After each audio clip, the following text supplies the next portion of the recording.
Good morning. I'd like to talk to you about American denominational diversity, particularly the Quakers in the early 1700s. As with most groups that came out of England during that time that were religious dissenters, the Quakers were a group that was persecuted by the Church of England. This group, like I said, began around the early 17th century. And they got their name Quaker because it said that they were to tremble in the way of the Lord, or tremble or shake in the way of the Lord. Even though Quakers were pacifists, they had many beliefs that did not mesh with the Church of England, and they were willing to stand against the church in order to cement their beliefs against the church. Their many beliefs were,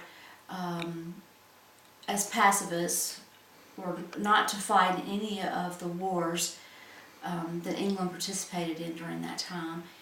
They did not pay any taxes because they felt that the taxes went toward military ventures during that time.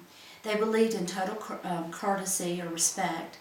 They refused to take oaths, and which made the alliance toward the crown questionable to others. They used the meeting house as a place of gathering and worship. The Quakers of Pennsylvania particularly was formed out of a fortunate situation for one Quaker. King Charles II owed William Penn's father a debt, and he repaid him by granting William a large portion of land in the New World. William took this new land and developed his dream of starting a Quaker colony, which he called Penn's Woods. This colony began around 1681, 1682. Even though the Quakers were already in the New World in New Jersey and Delaware, Penn's Quakers made a huge impact in the area in Pennsylvania. Penn was able to establish a liberal government during that time with religious freedom, no tax-supported church. He insisted on good relations with the Native Americans in that area. Women were able to have great freedom in the society and in the church gatherings, and they were able to participate fully in the meetings. Basically, Penn's Wood were to be a safe place to live and to worship God. The Quakers were heavy supporters of reforms of that time, particularly with slavery.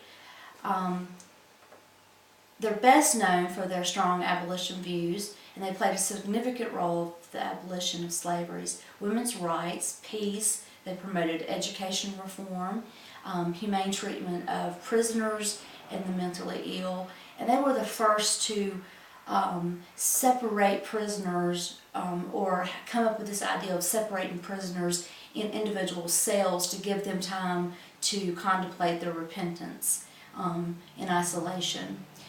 Quakers also played a central role in the industrial revolutions in both England and in America. Quakers weren't, even though they were pacifists, they weren't exempt from schisms like most denominations. The Society of Friends, as they were called, witnessed some minor and major schisms during that time. And the schisms covered from anything from whether or not they should cover their hair during prayer to the role of women in worship. Quakers never deeply divided over the issue of slavery. Also, there were some minor conflicts. The main groups that developed out of the Quaker movement were growth-minded Gervinites, Orthodox Woberites, and reformist Hicksites. In